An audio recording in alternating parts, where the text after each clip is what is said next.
Hey guys, this project is a part of Electronics Lab of United International University. JATSS Clawbot, which you can already guess from the title of this video, is the name of our project. Now the funny part is, initially we thought of making a remote control robot that will do pretty much everything that a Mars robot could do. But to add a little twist, we thought, you know what, let's just forget the remote control thing, and it's just too mainstream, so let's just use gesture control for the robotic arm, the claw in the car actually. So we introduce hand gesture to control the bot. Here, you will perform certain gesture from your hand and the robot will act accordingly. In this video, I'll walk you through the hardware component and as well as the software ones and the short demo of our project. So first of all, you can see the components we used to implement our idea into a physical object. What you're going to do, what you're going to need is two Arduino Uno for processing given commands and two AC05 Bluetooth module for wireless communication between hand and the robot, two L2393D motor driver for controlling the car according to gesture.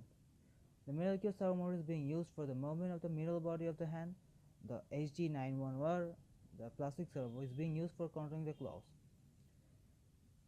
Now, to avoid complexity, I will say hand for mentioning components, adding the hand, and robot for the components car. First, I'm going to divide this video into two sections. Now, I'll talk about the connections procedure for the components in the hand, then I'll talk about the car and the claw.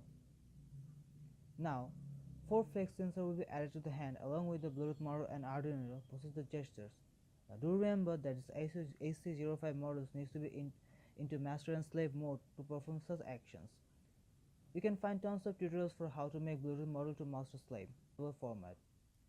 There also should be 3 toggle switches connected to the hand whose input-output pins should be wired to the digital pin of the Arduino board. Well, that ends the hand. Now moving on.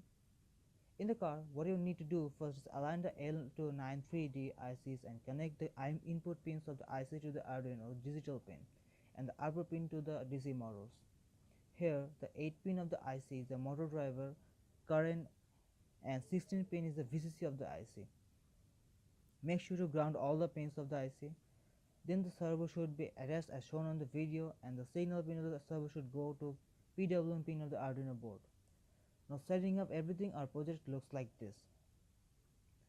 Well, thank you for watching and I hope it was helpful. All of our contact numbers are given in the description, so if anyone have any kind of question, feel free to reach us. And again, thanks for sticking.